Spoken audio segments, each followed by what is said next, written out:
that's the number one. And yeah, of course, you need to be able to discuss and say things as they are and so on. But that's also linked to trust. Yeah. You know, how the other one will receive what you say will oftentimes be received in a better way.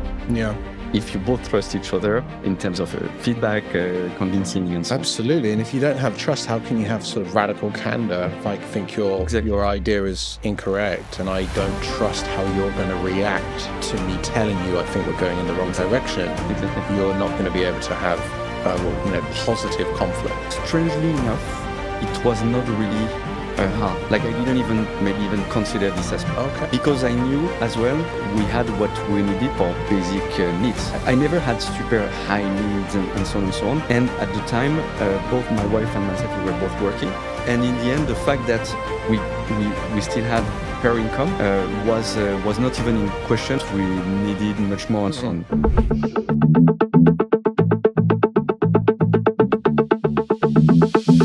We've got a podcast to shoot.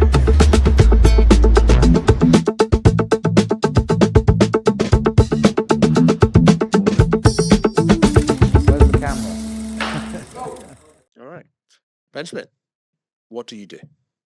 Hey Ben, first of all, thanks for having me in the show. That's always a pleasure to chat with you. What do? I mean, I try to do quite a lot of things, but one big thing I'm focusing on for the past few years, and I think a big part of what we will be talking about today is BrioHR. So BrioHR, I'm the CEO and co-founder of that company, and it's a company that builds an HR management platform for companies of the size, let's say 10, 20 employees, all the way to a few thousands of employees. And we help them basically provide an employee experience that matches what people are looking for in the market today by digitizing all their HR processes and helping them, again, engage their people and so on. I guess we can discuss a bit more about that later. That's the main thing I do. On the side, I like playing racket sports. So if there are any racket sports enthusiasts, reach out to me. We can always arrange a game of what do you play? Song. I used to play badminton quite a lot. Okay. This kind of what brought me into Malaysia in the first place, because Malaysia is a badminton country. Asia is a badminton region. In France, it's a bit less mediatized. But then I took up squash quite a bit, and I have dabbled a bit, but just as a beginner in paddle, of course, which I think a lot of people do. We all have. I got quite addicted to paddle for like maybe the first year of Ascaro. Yeah. Squash, I'm going to take you up on. I love squash. I'm a bit rusty, but let's have a good. Not any good. So HR tech, right? Before I kind of dig into BrioHR and why.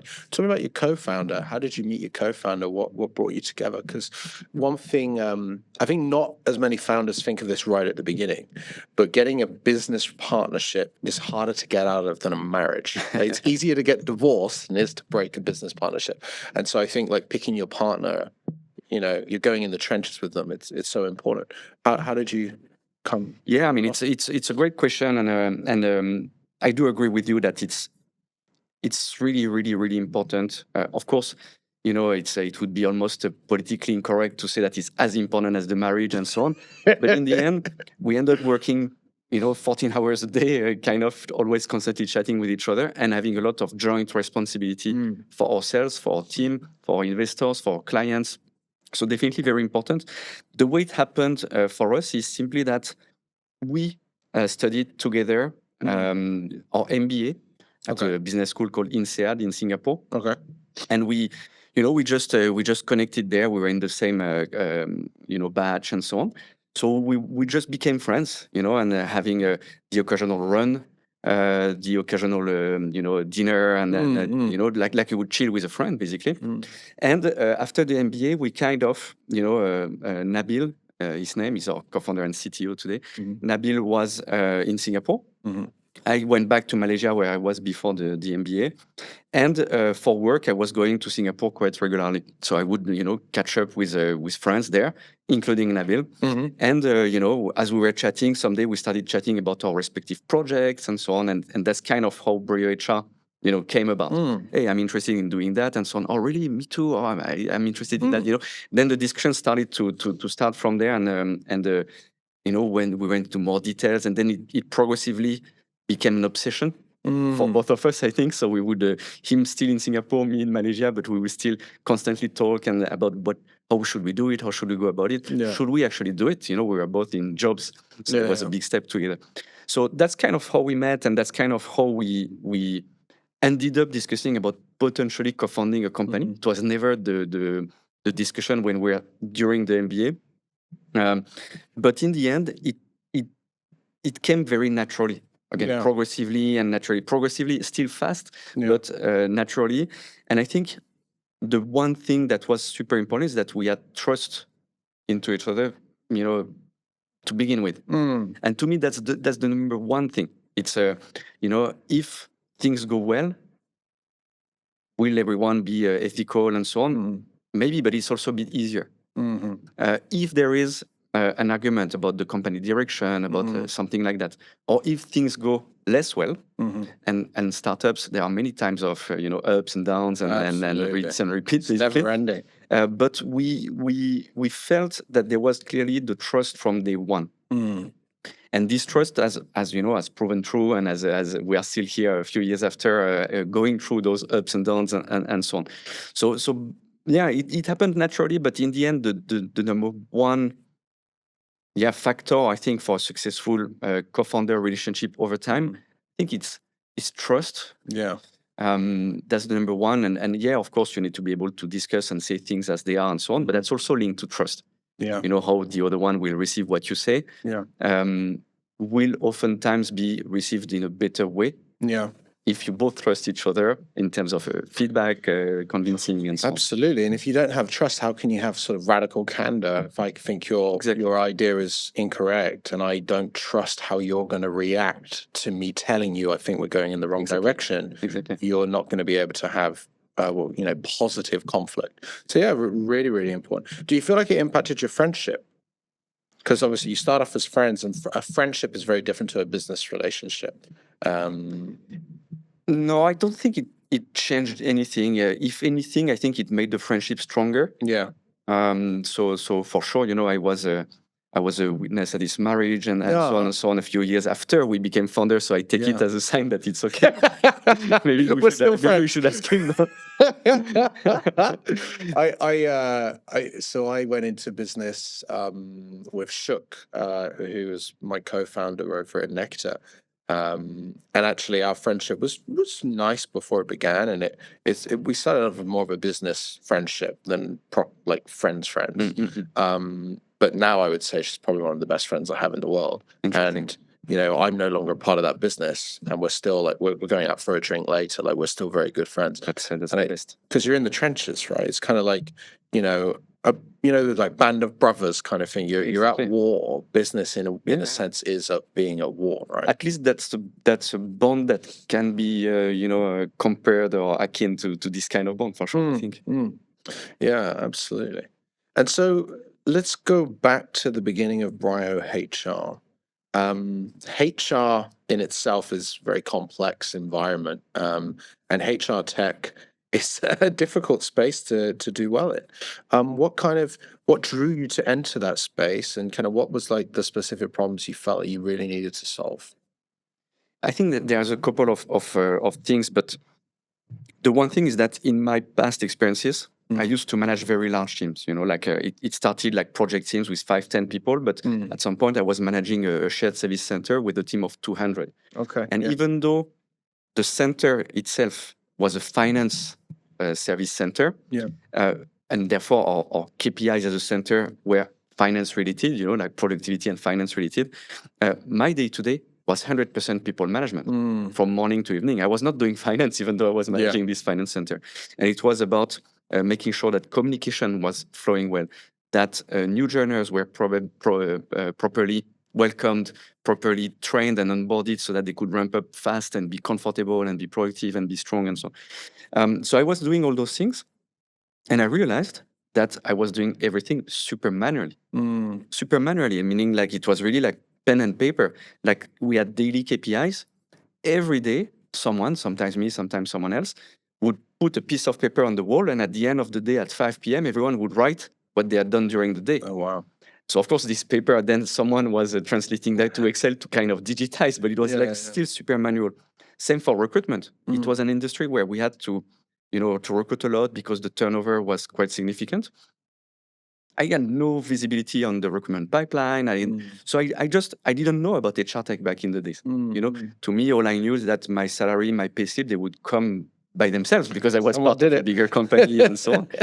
But still, I was like, come on, there must be a way. Wouldn't it be cool if a software helped, companies digitize this with a notification there, this dashboard here, and so on. So I was trying to imagine what could be such a software, not knowing that the industry existed. I was like a bit naively thinking that I invented something, that I was inventing something with the pros and cons that it entails, right? And then, of course, as we started getting more serious and discussing with Nabil and so on, we realized that it was an industry that was there. But still, why did Nabil, myself, and hundreds of people I talked to, why didn't we have any tool and why everything was manual if there was so many good solutions out there? So the reality is that there was a huge gap in terms of what companies, mostly mid-sized companies, needed for their employees.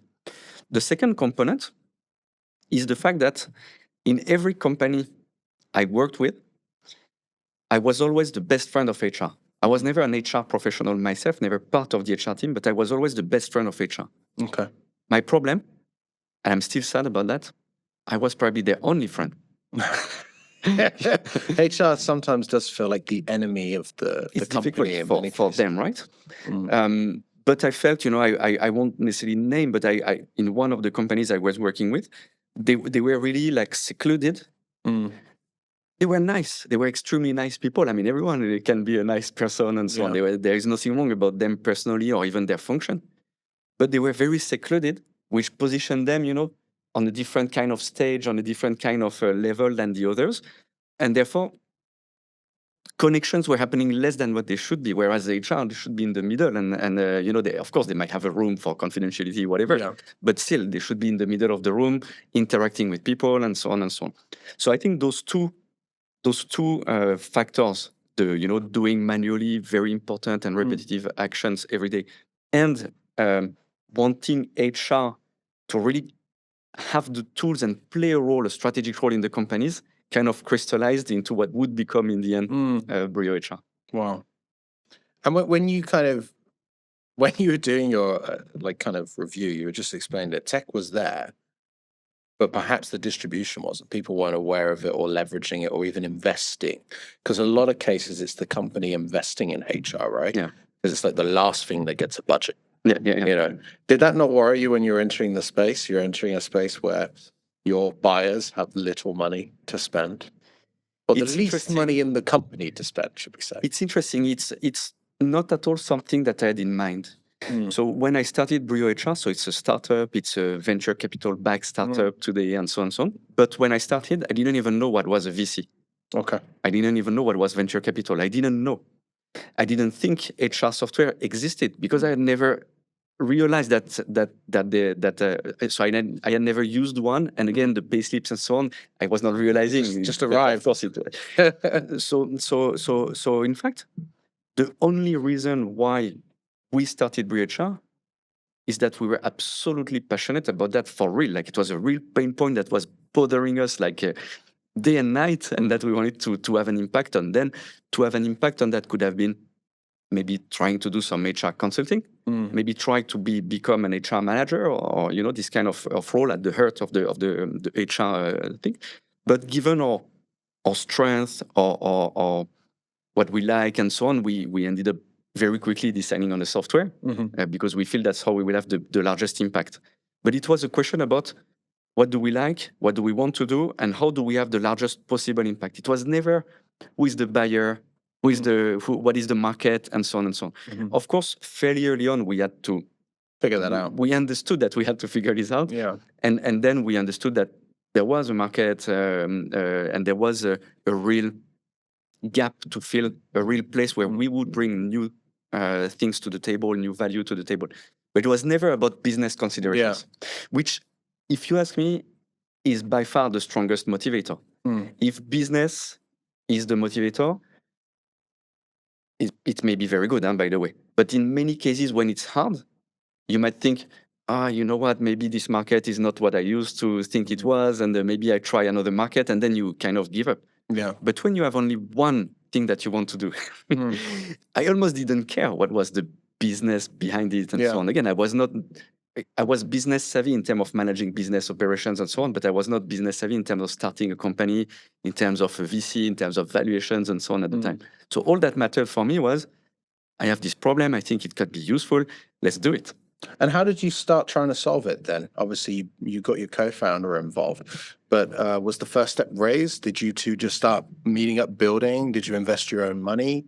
How did you kind of get started to actually building? Because building software, at least back when you started, cost a lot more than it does now, where you could have probably put together a simple prototype quite easily to get going, right?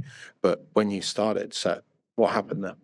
So the way it started is that for the first few months after we really connected around that project, we would contact each other every day. What about this? What about that? Could be like this, could be like that, and challenging each other, trying to refine the idea, the concept.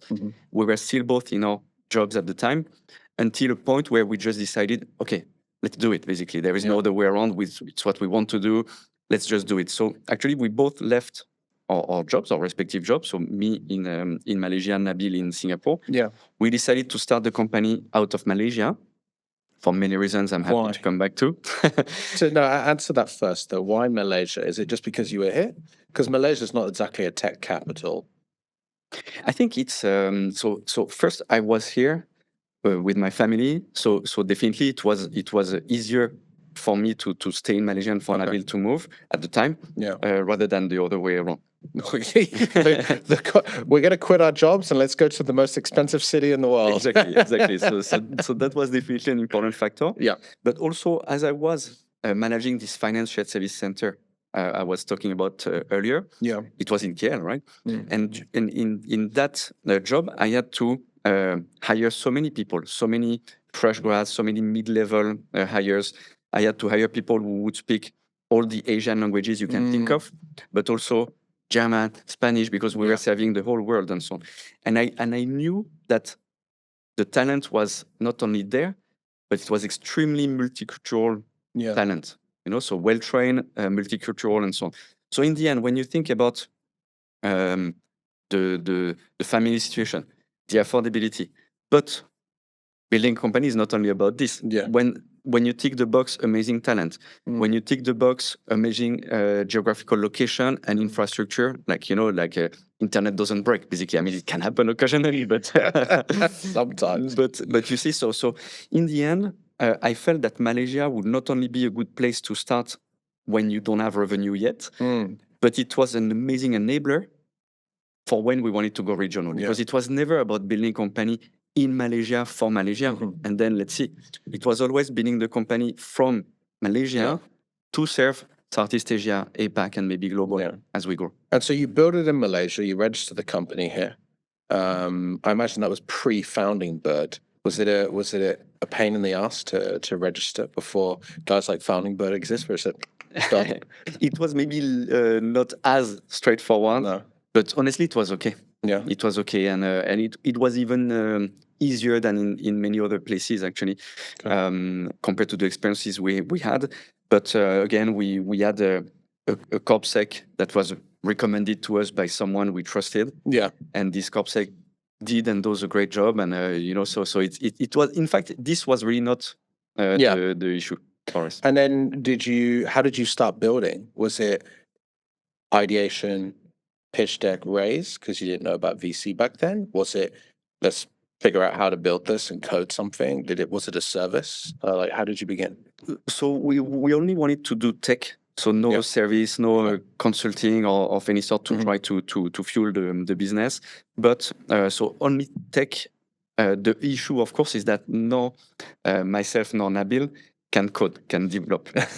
So makes it harder. Nabil is as a CTO. I'm talking about him for this because he's the CTO. is an engineer extremely well versed in software development and in project management, extremely smart about figuring out what we should be careful with when we think about workflows and many other Perhaps things. coding a line. But coding was not, he was not a software engineer. Yeah. So at the beginning, this is a problem in a way. I mean, it's a problem. It's a challenge that we had to face. Yeah. So back to when you were asking about how we started, actually, we decided to do that, to hire a couple of interns. Okay. We had no clue about how to recruit, how to train. It was not our thing, right?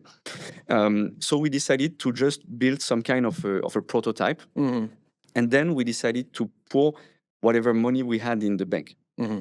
Knowing that I was still paying off MBA debt and so on. So my net position was negative. Yeah. But because, I was working at the time, I still had some cash. Even though my net position was negative, I could put, it was not big amounts, but we decided to risk it all basically in a way. Yeah. So again, not huge amounts, but the idea was to be able to finance a team of 2-3 junior people over a few months. Yeah. Until at the time, in fact, we thought we would get our clients by then. We didn't know that it would take 1 more year to get our clients. But on the way, we have one of our now investor, advisor, mentor, if I may say, Quentin. I will keep it at this, but he will recognize himself. Kind of told us, hey guys, with what you're doing is super interesting. Maybe you should consider getting funding, getting VCs. And that's how I learned about VC and funding. Well, why not? What is it? How do we do?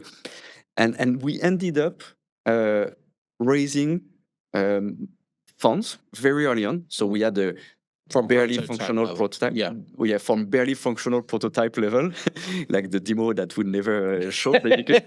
But still, the vision, and I think the people who invested in the beginning, they were all people, again, not necessarily large amounts of money, but people who knew us for the past few years. It's kind of like a friends and family round at the beginning, really. It was more.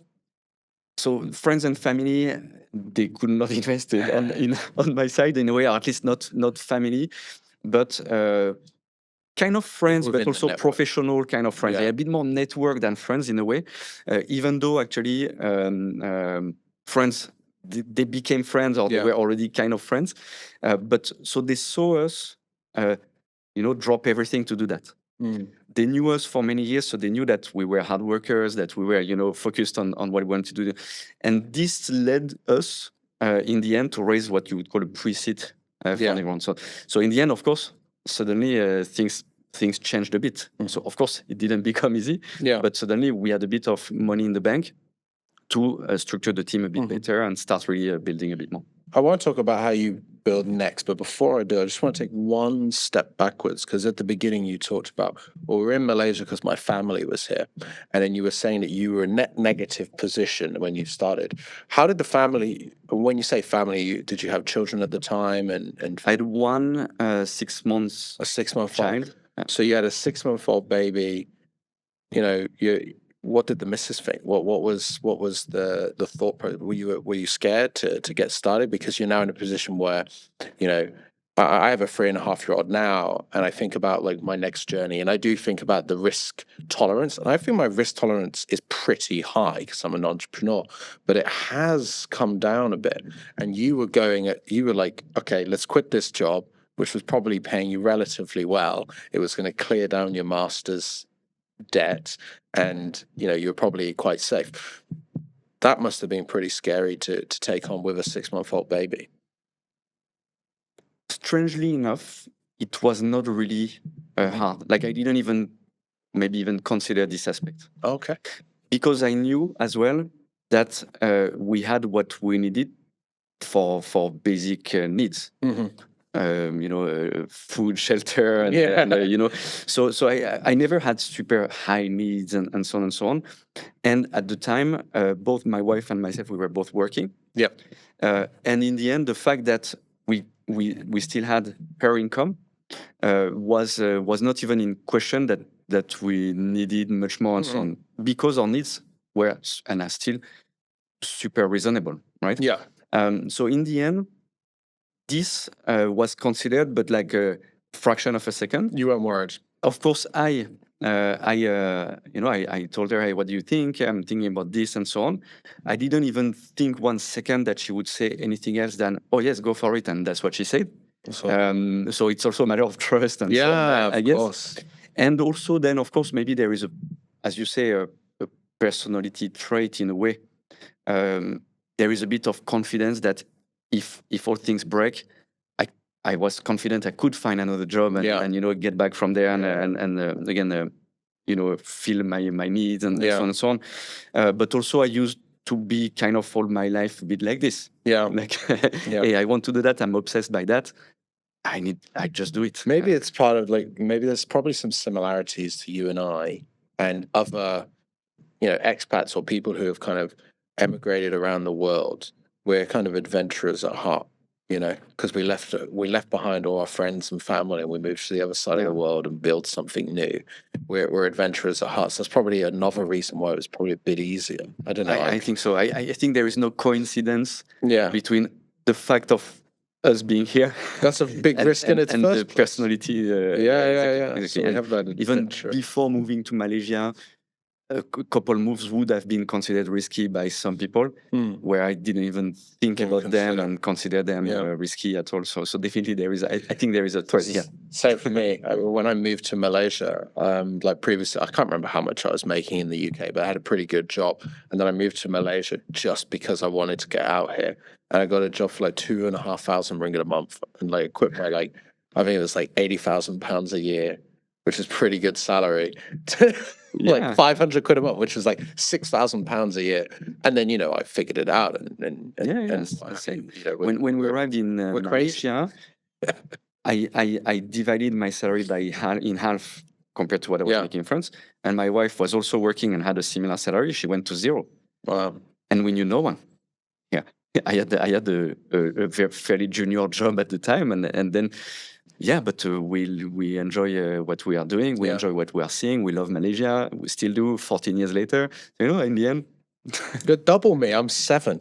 You'll get there. We're on our way. I'll definitely be here another 15 years, at least. So my boy's 18, and then we'll see. So cool. Very, very good. Very supportive family, and you're an adventurer and entrepreneur at heart. So you get some money into the bank. You've raised a little bit now.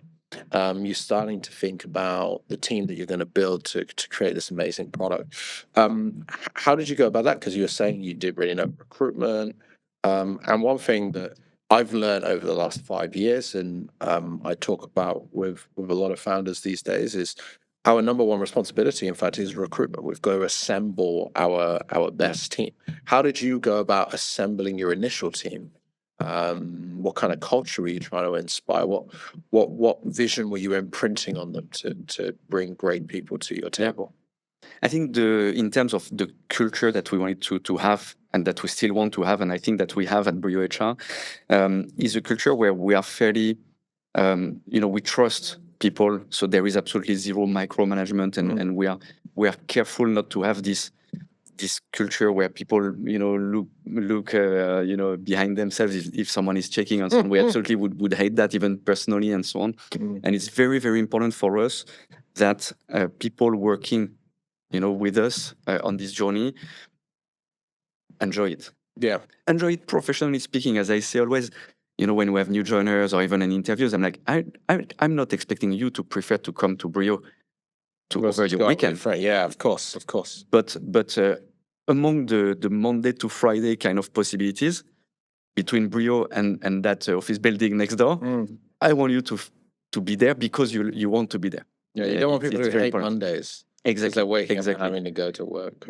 Exactly, and that's an image I use a lot. Like, do you like Monday morning? Do you like Sunday evening, knowing that Monday morning is coming? And it's well known, right? The Sunday blues and so on. Yeah. So, and I think, and I tell them very genuinely, the day you don't, and you think that next door office building is better for you, because again, the alternative is not taking the car and running in the and so on. The alternative is the next door office building. Yeah. So in terms of culture, we wanted to make sure that people would feel good. Really, it's important for us. It doesn't mean at all that we compromise on experience, skills, mindset, motivation. We don't compromise on those. We have a fairly high bar. But culture is equally important. Mm. I always say we want nice people willing to help. So once you tick all the boxes of experience, motivation, skills, and et cetera, you need to be nice and willing to help because we want to have really a cohesive team and so on. So that's always been our motto when we recruit. How did we go about it? Then it's easier said than done. Yeah. So I think culturally speaking, we always managed. Yeah. But I was coming from a corporate environment, and maybe even though we had the great people and the right people in, we are not looking for the right positions. You know, like I was maybe delegating a bit too much at the very beginning, thinking that's how companies are built. Especially we had what I would almost refer to as a curse, which was we got funding very early. Before we knew anything, we got money. When this happens, often you screw up a little bit of it. So we are very spend a bit more than you should have. Yeah. You waste a bit of it, and in a way, luckily for investors, but maybe that's also why they invested in the first place. They could feel that we are really down to earth, really methodical, really thoughtful, and so on. So we didn't. I didn't think you were going to burn it all. Burn it all in 2 minutes. But it's true that it makes you think that you will become the next big corporate in no time. So you hire a head of sales. Maybe 1 year before we ended up having our first client, we had a head of sales. And he was and he is still great as a person, as a salesman, and so on. But it was not what the company needed at the time. It was on me to do that. And actually, so we corrected, of course, all these mistakes as we could. So in the end, we never compromise on the culture. We never compromise on the bar in terms of the quality of the people we wanted in the team. But we made mistakes in shaping the teams, and then beyond making mistakes, so it's not really mistakes, but we have iterated to find the best model and so on. And over time, we think we have found it. But then as you cross different stages, maybe we have new team challenges and so on. Yeah. But at least we are ready for them, and we are way, way more experienced for sure, and well-versed in the team challenge. When you were first recruiting, and obviously you hired a head of sales prematurely, should we say, but you're going around recruiting, you're probably looking, obviously experience, but you're probably looking at various qualities that would fit within the culture. What were they then, and how have they probably changed to what they would look like now? What kind of qualities did you look for in a potential first 10 team member? To how many headcount you're now? We are slightly above 50 people. Yeah, so now I'm 51. What qualities are you looking at? Has that shifted a lot? I don't think the intrinsic qualities we were looking for then and today have changed. But we have definitely a much better view, a much deeper view on everything we need for each position that we have, and therefore our recruitment process has evolved. It's different from position to position, of course, but it's more the way we assess those qualities that we are looking for. Also the way we compromise, or rather don't compromise on the people we get in and so on. But in the end, we've always looked for people who could show a sense of autonomy. Yeah, I think this is important. And of course, once again, relevant skills, relevant self-drive, which goes with autonomy, if you ask me. And nice people willing to help. Yeah, it was true then, and I probably said that too many times. Sorry, everyone. But I say that from day one, and I say that today, and I would love to say that tomorrow, because that's culture. And I don't believe that culture is top-down. I believe that every person in the company carries his or her share of the culture.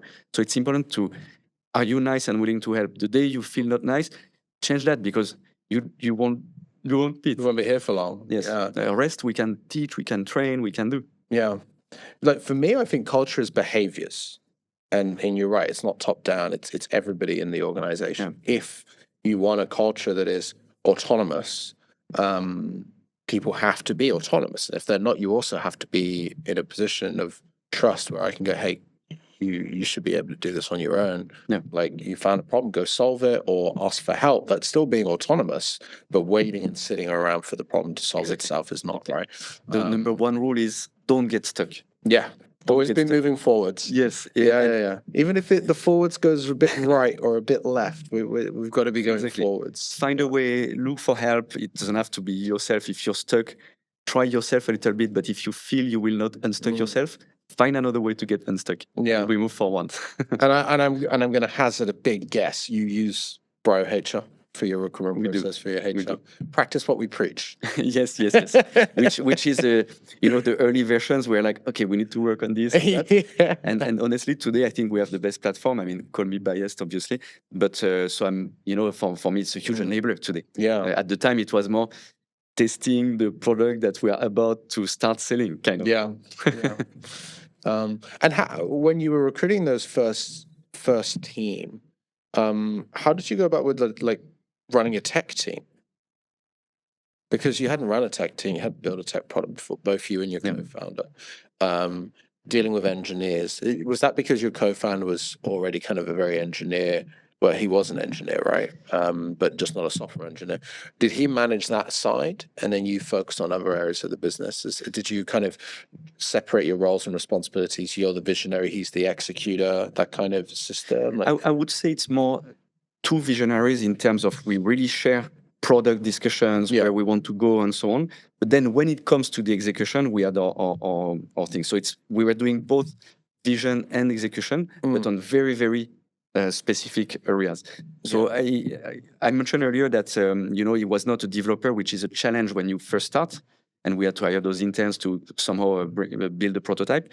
But as soon as you have a team that starts to take shape, 100% better to have someone who is able to actually scale and manage the team rather than a genius developer who might sometimes have trouble managing and seeing the bigger picture and so on.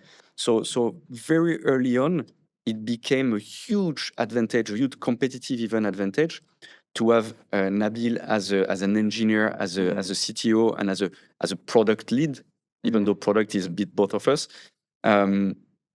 It was a huge competitive advantage to have someone as capable of doing that as him, because developing the software itself, now we had a team of very good software developers and so on. So that's really, so in the end, yes, he focused on the tech part, product and development, basically. So product, more which features, prioritization, and so on and so on.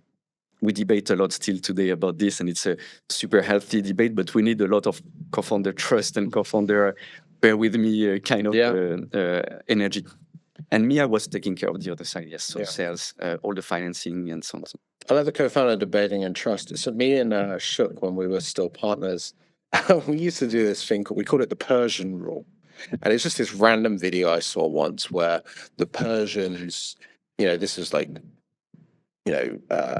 Alexander the Great Persians, right? Who, when they had an idea, they would get really, really drunk. And if the idea, then come up with ideas when they were really, really drunk. And then the next day when they're sober, if the idea still made sense, it was a good idea, and they would do it.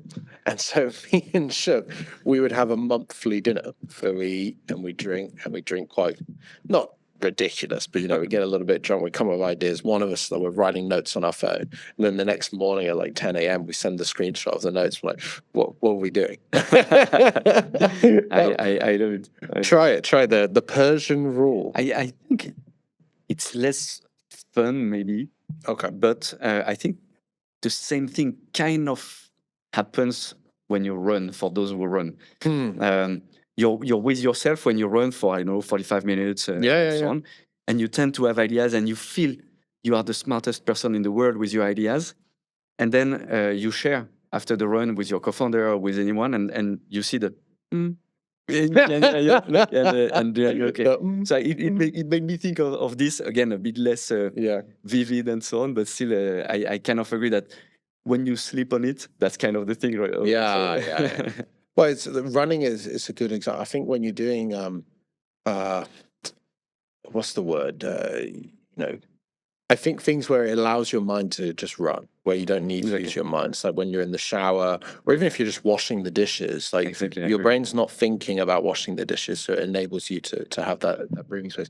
I've actually been doing a lot more running because I'm on a year of personal growth. Amazing, amazing. I'm doing the Standard Chartered half marathon in whoa. October, so I'm starting to run a lot more. Amazing, I'm amazing. doing 5Ks. So we'll have plenty of ideas. Yeah, so many. That's cool. It's cool. I like that you guys, have had that trust all the way through the business, and then I think that's really, really important because you're going to go through downward spirals. And one thing I'm curious how your business operates is the hybrid remote question, or the work from office, work from home debate, should we say? And obviously, you guys founded before 2020, right before COVID. Just before, yes. Before. So how did you evolve with hybrid? Are you a hybrid business, or you work from home, or you work from office? So we are hybrid, but like literally hybrid. So I cannot say a big one or the other, but I would say that when we started, we were hybrid already before. So before COVID made a began, So we at the time revolutionary culture, kind of, but still influenced by more time in the office than time at home. So it was like 1 day per week from home, something like this. Again, we were pretty flexible. If someone has a need to stay home, we would be okay and so on. So therefore, we were all on laptops and everything. So when COVID happened, it was not a big organizational issue in a way.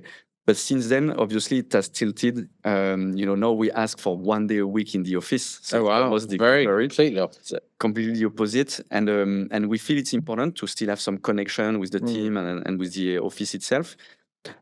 And some people come more often. Than 1 day. You make it. It's a choice. Like it's at least 1 day in the office a week, and we are actually comfortable with that. Of course, as the team is growing, as the company is growing, it's not the same day-to-day interactions and so on with everyone that we used to have. So I guess it requires maybe a bit more artificial. I would say a bit more intent about the kind of output and timelines and making sure that everyone is still again motivated and so on and not dozing off a bit. So that's something that we do, but we never really felt that with anyone in the team. So we are very happy with that. I'm just conscious that as you grow, it might become a bit more challenging. But rather than changing this flexibility, we'd rather make sure, just very, very consciously, very cautiously, make sure that we know whoever is doing whatever and that we can trust again each other in doing the job. I mean, I completely agree. I mean, trust is really important. I think throughout my years of kind of being a business owner and employing people, especially in Malaysia, I've kind of had a lot of trust burnt by employees over the years. I mean, I probably burnt theirs too. Like it happens all the time. For me, hybrid is the only option. I would either be hybrid or fully work from office. And I think we already have flexibility, so no one's going to miss a doctor's appointment. No one's going to, miss their kid's recital. We don't operate like that anymore. It's just not how the world works. But I think what you lose when you're not working from the office is a lot. And I'm just thinking about like my early years of development. Now, obviously, I've always been in more of a sales and marketing field, and it's more creative and I'm not like building tech, right? Yeah. I'm not an engineer. But I just remember like in my first couple of years, I was in the office every single day and we did a lot of cold calling. And I hear the good guy, the one who's hitting target, making cold calls. And I hear what he's saying and I pick it up. And then I apply it to my own script. I can't do that when you're working from home because I can't hear him. You could say, well, you could go and listen to his call recordings. But it's different. You do very few of it. Yes, let's be honest, right? Yeah. I've got my own stuff to do. And it's very rare that you'll find a salesperson that will go out and do that intent that you were talking about. Now, of course, you could create that environment, but having it happen more naturally, I think was great for me. It was great for me. And everybody's different. And something I was reading and thinking about a lot, and I talked to you before the podcast about loneliness, right? And divide and polarization and da. I think that we're working from home, we're away from our people, we're a community animal. I think we do great things when we are together, and so I'm a big believer in let's just go back to the office. Let's be together, let's be human. Because imagine if you're like coming out of university and you're kind of fresh to the workforce and you're at home 4 days a week, I think you're going to lose a lot of growth that you can gain from being around people who are doing great things. At least that's just my 10 cents. No, but I agree, and we want to provide this flexibility also because of the trust and because of this not micromanagement and so on. But if you ask me, I encourage those who want to come as often as possible to the office. So yes, a bit of commute, but the commute, if you find the right podcast, for example, this one. Yes, this one. But it kind of makes the commute enjoyable almost. I mean, it can if you don't feel like you're wasting your time in your car and so on. At least that's what happened to me. I do encourage people to come to the office. Yeah. The interaction, the bonding, the reading the room and reading the expressions of your colleagues. Yeah. Writing, I mean, only written communication can lead to misinterpretation All the time. all the time. Yeah. And the same thing, the exact same thing, 1 meter apart, doesn't pose any problem. So I think it creates definitely these barriers between people and so on and so on. It's good for certain people who feel that they are better alone. Still, even then, we want to kind of, as to your point, come here at least once a week and so on. Yeah, exactly. And that there is a bit of serendipity, like you're walking around, you meet someone, and you just spend a good time, a good 15 minutes even. I'm not talking about going on holidays with that. You don't have to do that. I've done that though, by the way. could. Like I've made some of my greatest friends at work. Who I've had amazing experiences with. We've traveled, we've gone out for dinners, got drunk together, various things. And I think if I were from her, like actually, you're aware of Talk Push, I imagine. Yes. Being in your space. Yes. My former employer. Not your exact space, but back at Talk Push, we were a remote first business, but in the Philippines, which I lived in for a period of time, we were always at the office, and I had such a good time. Yeah. And I was working 12, 14-hour days. Like, I loved it. And everybody else was the same, because I was turning up at like 9 a.m. No one's there, getting my busy work done. And then people are turning up at like midday. And then we're working till like 10 p.m. at night, and I loved it. It was amazing. It was like you're together. And then I moved to Malaysia for the business, and I was the only one. And then I go fully alone. Thankfully, co-working spaces, because I'm obviously an extrovert.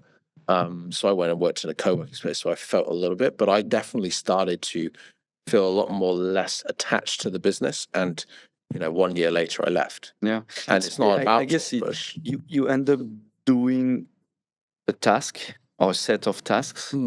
That's the risk, I feel, when you have no interactions, no variety, no laughing, there's no banter. You're just in a meeting. Exactly. Yeah, compared to being part of something when you are surrounded by your colleagues, your teammates, and so on. Yeah, for sure. It's difficult. And now, BrioHR, you've built your team. You've got 50-ish headcount.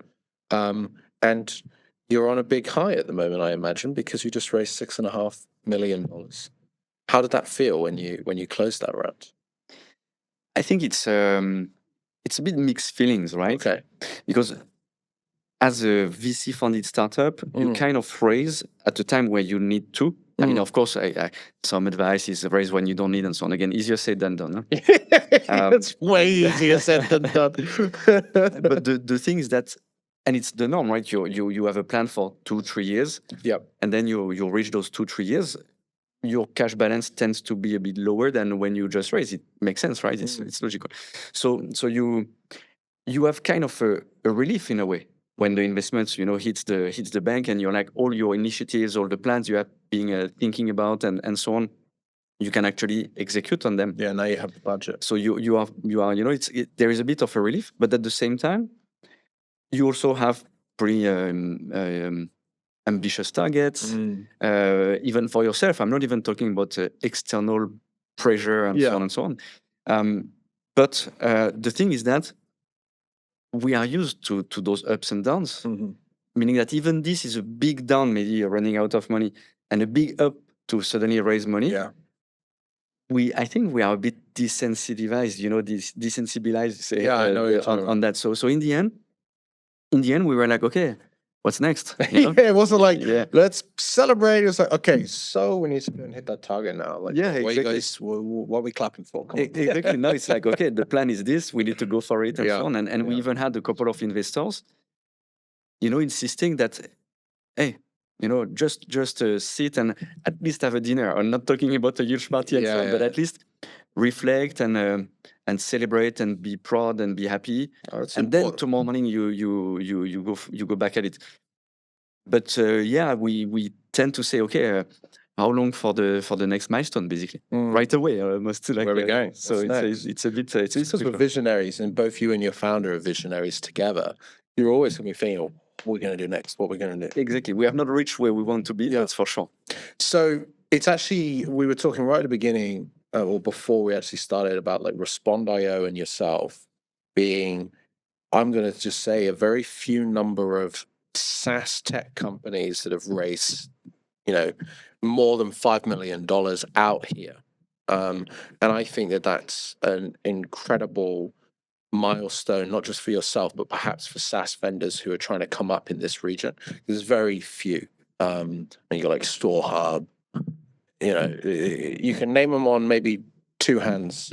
I don't think I could name. I think I could fit them all on five. I'm not sure, but the few you mentioned, I mean, Response to Herb and then a couple others, they are amazing companies. Yeah. But it's true that there are not hundreds of those like you would see in certain parts of the world. Yeah, Singapore, you could throw a stone and hit one. Maybe not quite for you. You know what I'm saying? And so that's I hope that also is starting to help break a ceiling for this region. But obviously, you raised significant amount. What kind of stage was the business at? Like, how many customers did you have? Like, what was kind of the traction you were getting? It would be great for some of our listeners who are building to kind of understand what kind of traction and proof points you got that helped you get this race. Yeah, I think in terms of very rough numbers, like in terms of clients, so we were, but it's very different from company to company. You talked about StoreHub. I'm not privy with the business, but I assume that their business model is to have many thousands of clients and so on. Yeah. Then you have other companies who are more enterprise. Maybe 5 clients is a good start. For us, we are a bit in between. So that's why I don't want the numbers to be taken, at face value and so on. But we were in the mid to high hundreds of clients, number of companies using our platform when we first started discussing with the investors, meeting them, and it took quite some time. We met them a year ago, and then you even little over than that, and you kind of build a relationship as well. Yeah, it's enterprise sales. Yes, exactly, and the trust needs to be there at the beginning, but needs to be kind of confirmed throughout the interactions you have with the potential investors and so on. Some will end up not investing, and it's still okay. Maybe they will invest later. Maybe you don't care. Maybe in another life. Yeah. And some might end up investing and so on. Back to where the business was, I think. So the number of clients is very indicative, but I think what was very important for the investors who invested this round, and they kept mentioning it, is our retention. Like, SaaS business, you kind of add more revenue on top of the existing revenue if you have a proper retention. Yeah. And retention can be very hard to achieve. You really need to build a platform, a product that people stay on for the long run. And I think one of the strongest points we have at BrioHR is that our platform, people stay for years, because I will say it again, but of course I will say it, it's the best platform, and it evolves over time. So it's never static, it's never finished. We always build more and more and more. So some clients from day one, they are like, wow, you did that, it's amazing. I can't believe the journey, how far you've come and so on. So the retention for SaaS, I think it's maybe the number one metric, along with revenue growth and so on. So that's the thing. And the second thing, I think, is that there needs to be, in my opinion, some kind of maturity. Yeah. By maturity, I'm talking about overall business maturity. I'm not talking about the founders being mature. We've seen very young people, raise sometimes not mature. Yeah. be extremely successful. And all the people who are and so not on. mature, like an Adam Newman of the world. Exactly, that's exactly. Spends all on tequila. So some like him, I think it ended up crashing a bit, but still the in terms of how you think about the business, that maturity is like that vision, but also how you translate that vision into a workable kind of um, team and a set of processes and so on and so on. And I'm not talking about being over processed when you're pre-series A and so on, but when you talk to investors, do you have the clarity and is it plausible about what you are going to do and how you are going to achieve your targets and so on, which includes proper knowledge of your market. By that time, I needed to acquire it, even though it was not the main driver when I first started. Proper knowledge of the competitive landscape, proper knowledge of your team and team capabilities, and of course, a huge knowledge of what your clients need and want. And then how to put that together and so on. So I think that was, and in the end, that's what, in my opinion, inspires trust. Some companies raise a lot of money without inspiring trust because their revenue growth is just stellar. Yeah, so it's like, we want It's fine as well. It's fine as well. But first, you don't know what will happen. So that's the WeWork of this world and so on. But also, and it might go well. Many go well, actually. But also, I think it's still a bit of a minority. Yeah. Not everyone can reach without the downfall of Fully, but reach the height that WeWork reached, or Uber, or this Builder AI recently, for example. Yes, exactly, like the fake kind of AI, right? So yeah, I think the retention, back to it, embodies this maturity. It means that you build the right product in the right way, and that's a capability that is important as you want to scale, independently of the impact on the revenues and so on. How do you, because obviously retention being kind of a real key factor, because 500, 600, 700 customers maybe you had at that point, and retention being the key element. What did you do around retention? Like, what's the retention process? What's the customer success journey? How do you strengthen those relationships beyond developing your products? Like, what's if there's a secret sauce, so to speak, to how you guys operate, what might that be? So I don't think it's a secret sauce, and actually we didn't do a lot of proactive retention, if I may say so. Making sure that you reach out and you make sure that the client renews and so on. So we didn't really do or structure a lot of that. However, it goes back to three things, I would say. First, the product. Again, we never boasted the most features, the most number of features. We had some companies coming to us even in the early days and say, "How many modules do you have?" And they were saying, "This company, they have 17 modules." Good for them. Yeah, good for them. And in the end, we were like, we have 5 modules. Yeah. But first, the way we define modules is equivalent to them being 17. It's just that we don't play the game of numbers, like cutting them in small parts. Plus, those 5, you will actually use them. Rather than the 17, you will not use 13 of them, and you will curse the other 4 when it will not work. So I think building the product with huge intentionality in terms of, does it do what it's supposed to do? That's the first thing.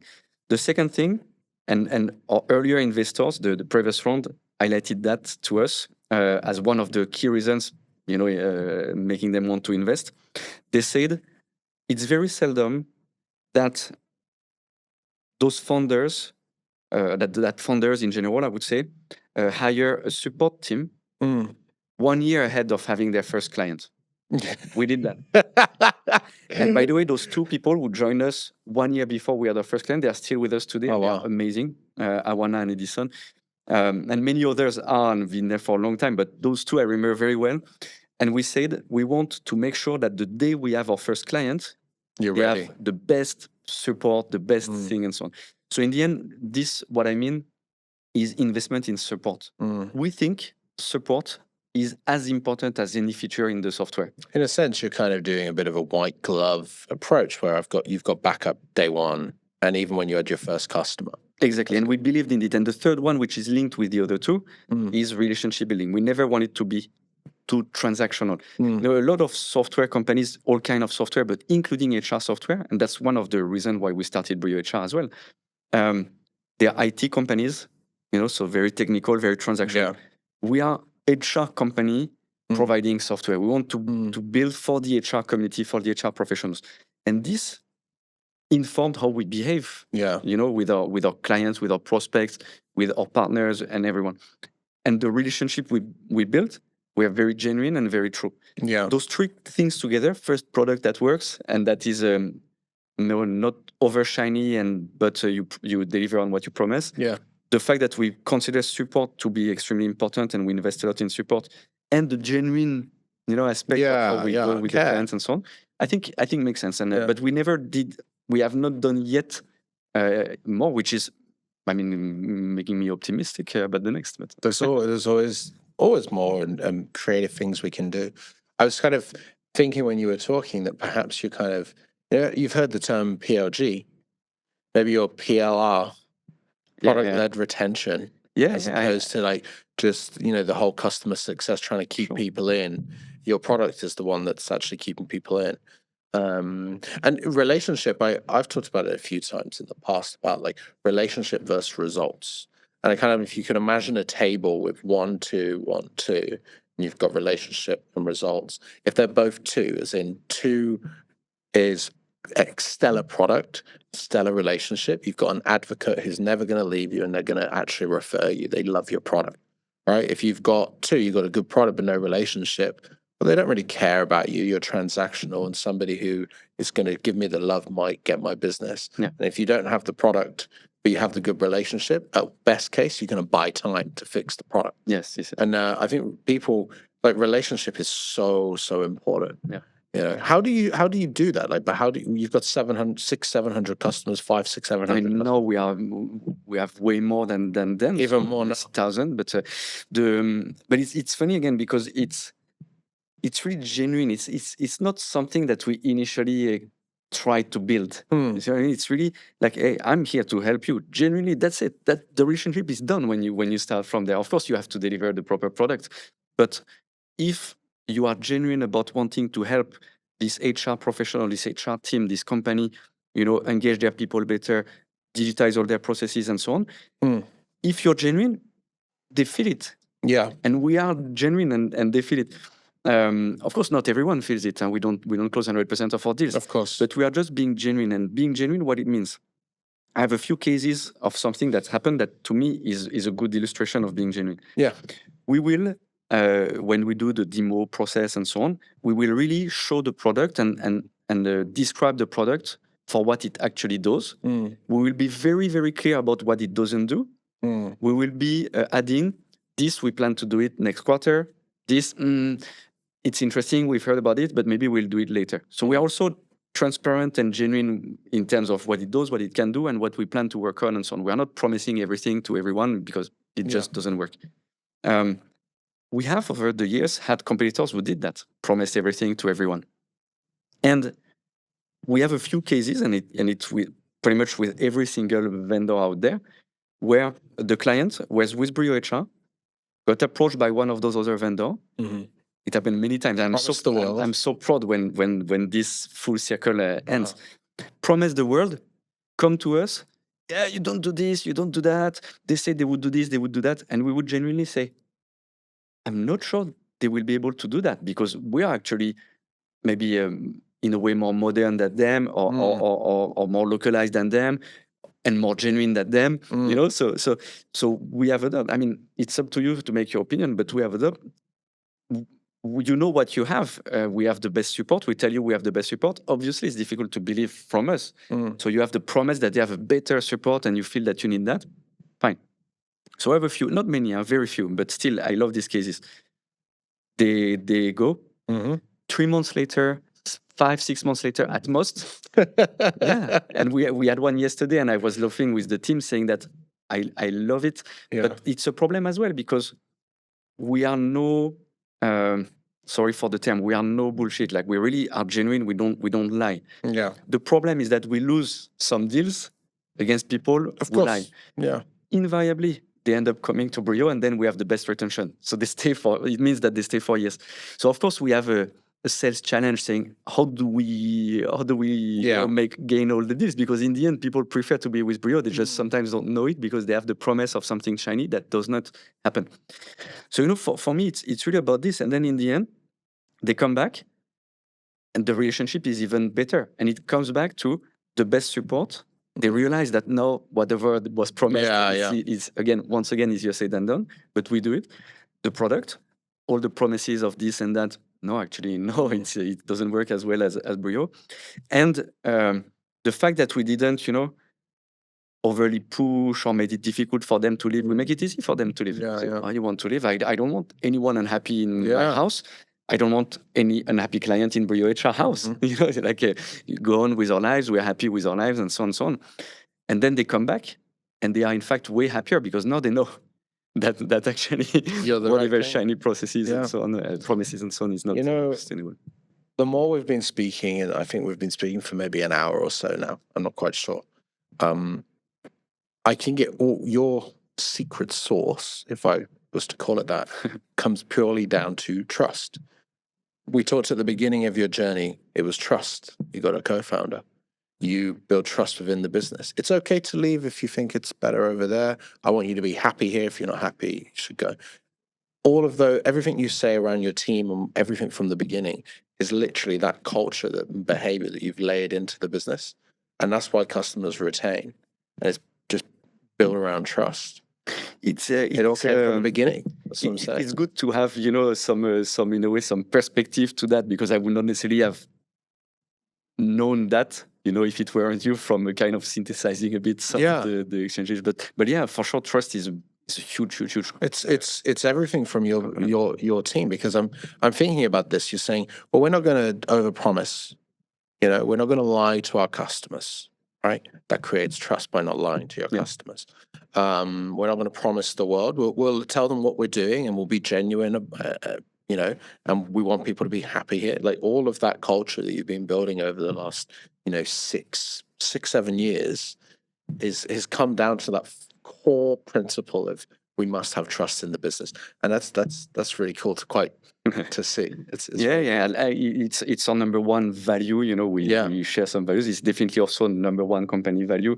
So I'm not surprised, and at the same time, it's genuine. Like it's not something we try to engineer, because I'm not sure you can actually.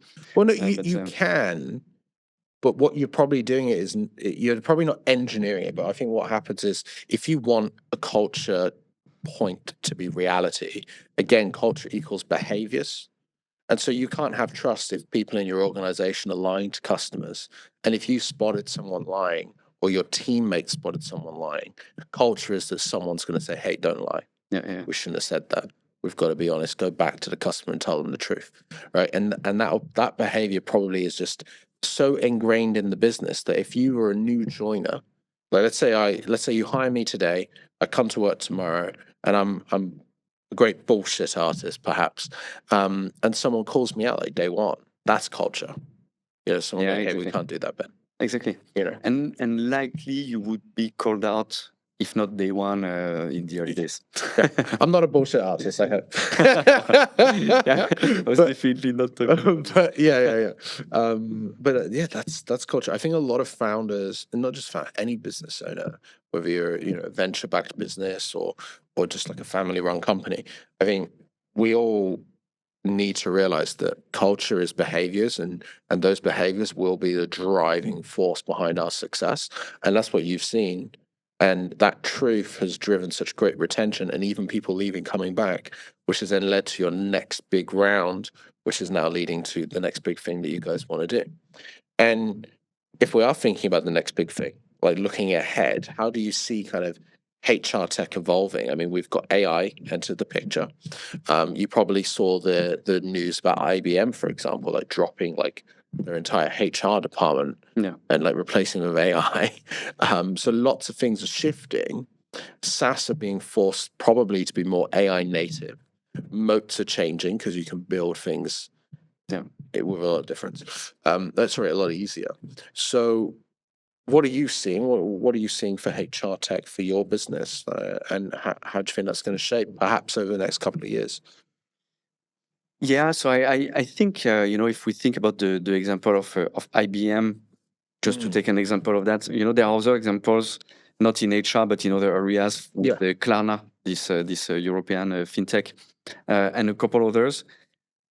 The most agile, and I think Klarna is more startup-y and more agile than IBM, for instance. Yeah. They have already come back to humans. They have already done the switch from humans to AI back to humans. Yeah. I think IBM, amazing company, but probably a bit slower and bigger to maneuver and so on. But I'm convinced it will be back to humans. But again, empowered humans. That's how I see AI, and I see AI empowering people more than replacing people. That's for sure. So it's really something that I feel we need to, add to our offering, to our platform, and so on, to make sure that everyone can really be as efficient as they want to be or as they need to be.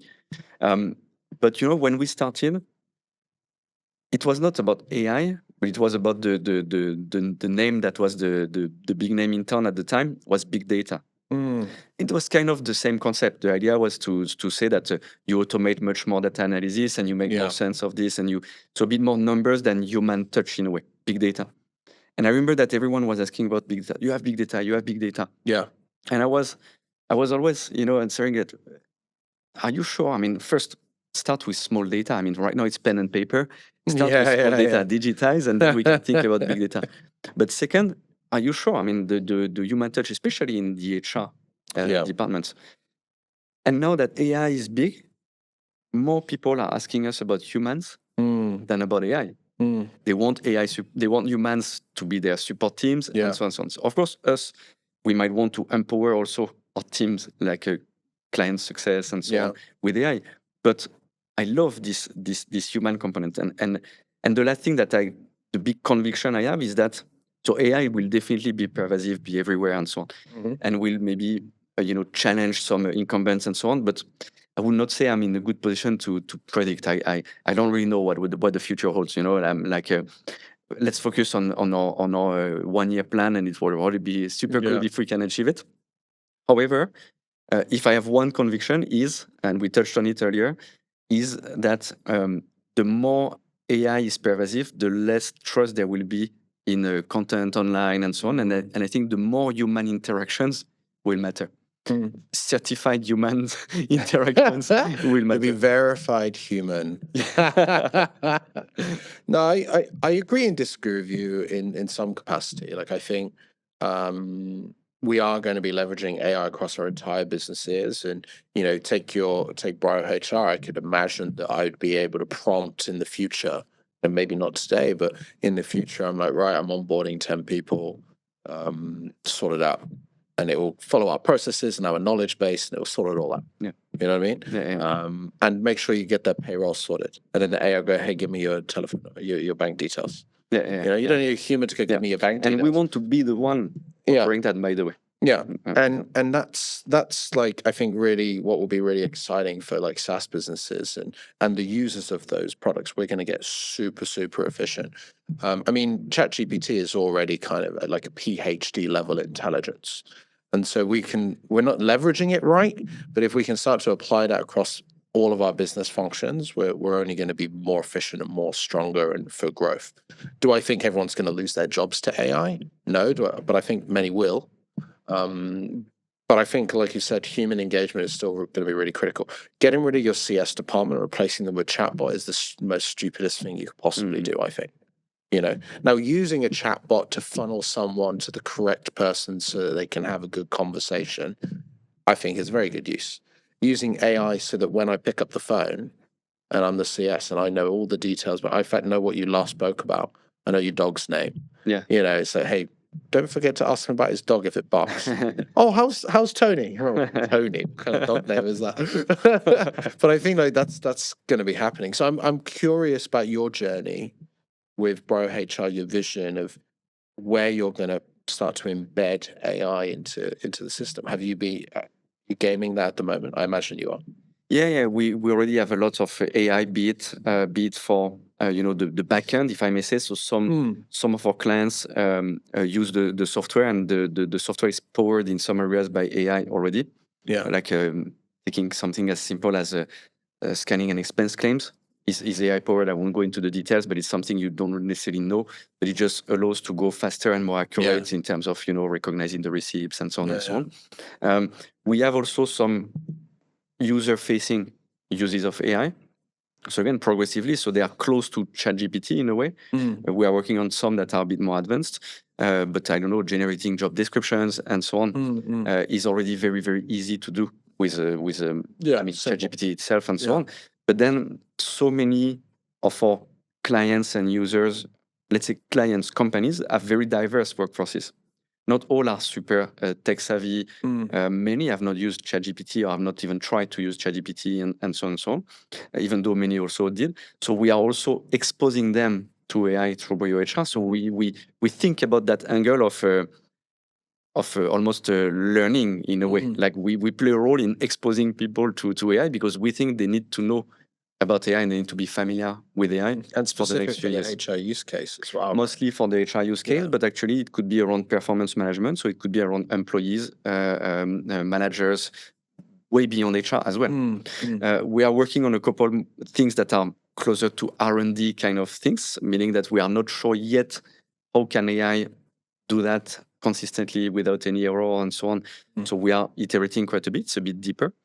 And we are also using AI in our back office in a way, like our team is using AI to help them get faster into, to do certain things. Yeah. So we believe strongly in AI. We want to be our own disruptors if anyone or anything is going to disrupt us, as we are today.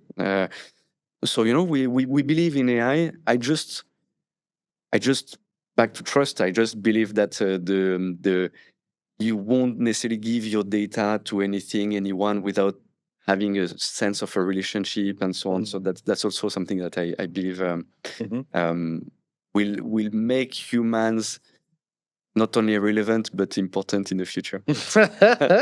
I hope we remain important. I really do. I think we will. The robots aren't going to take over. We'll be fine. Okay. I mean, it's a really nice painted vision. I think everybody needs to be thinking like this. I've even been speaking to some founders who are rethinking the subscription model to be more like transaction, still subscription where you pay for X amount of transactions and then you can add on, kind of like what you see with various GPTs where you pay for your credits. I'm seeing a lot of people kind of look at transactional models with SaaS. I'm seeing a lot of shifts and balances. I think it's going to be a really interesting time. And so where are you looking for growth now that I imagine part of that funding is going to be around growth and go-to-market expansion. Where do you see most of your growth coming from? Is it a particular market? Is it a particular space? I think so as you say, and a lot of the funding is going into growth. So it's product and growth because we still believe that product and retention is key. PLR. Yes, exactly. That you coined the new term, I think. If it doesn't exist, I'm going to trademark it. Someone listening. I think in terms of growth, where we want to get it from is reinforce our position in our key markets. So Malaysia, Singapore, our key markets. We are very, very strong there, but there are so many companies we can help, so many more. Yeah. And coming from those others who promise the moon and don't deliver. But of course, the vision for BrioHR since day one is to be the leader in Asia.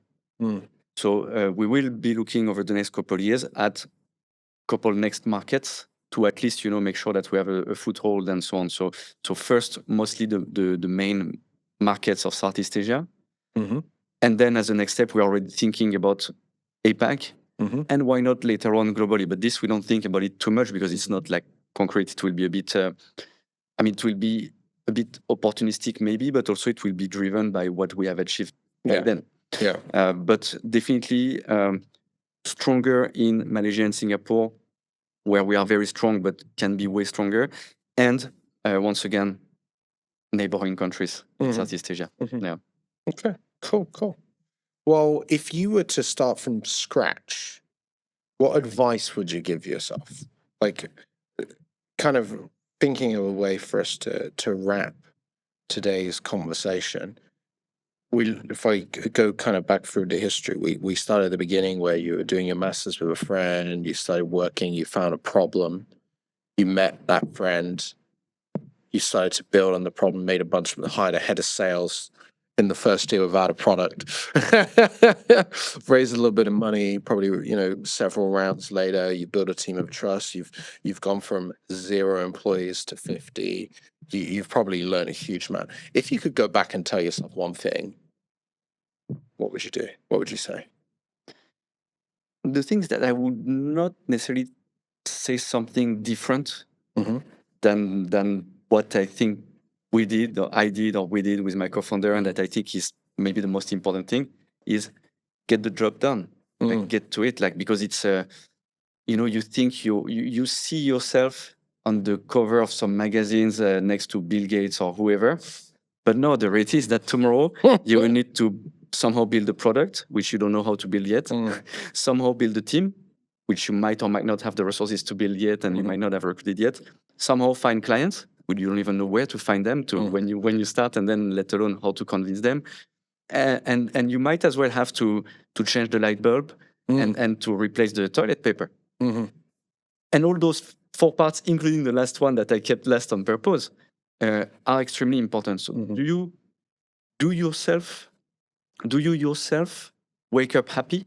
We ask this from the team, and we ask if they're happy and so on. But do you yourself wake up happy about putting in the work and getting shut off by many people, by many events, by a pandemic, by whatever that come your way, and going back at it and still be happy? Yeah. Doesn't mean it has to be easy. It's not happy in the easy way. It's happy because that's what you want to do. So to me, the one advice I would have for myself, but I feel it's part of why we are here today, for me and my co-founder, but that I would share with everyone is not about tactical advice or technical advice. I have no clue. Many people are better than me at everything, but put in the work.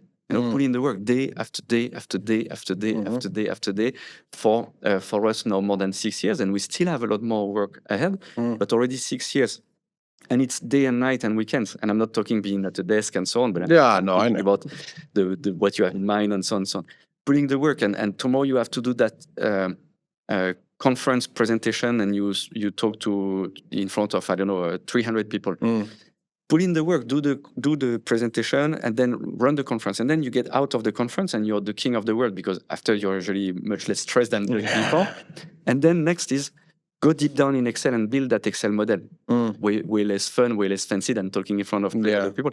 But it's like this all the time. And to me, it's about putting the work over time. There is one thing that I found that had the most impact on me when we went through Y Combinator, is when they talked about staying power.